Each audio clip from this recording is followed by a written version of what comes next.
Hello everyone, welcome back to our channel. So I'll show you how you can record the iPhone screen. For screen recording, you do not need to download any third-party application.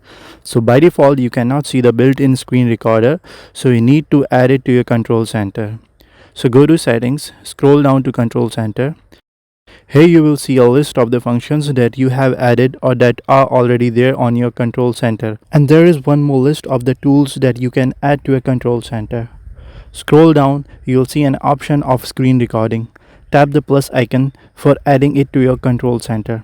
Also, you can rearrange the order of your tools by holding the three bars and then moving it up or down.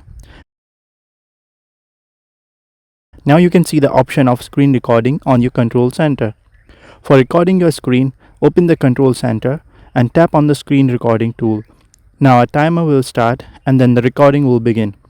If you want to end the recording, open the control center again and tap on the screen recording tool.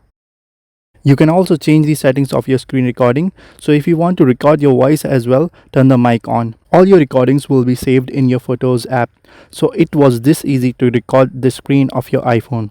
If you found this video useful, please like the video and subscribe the channel.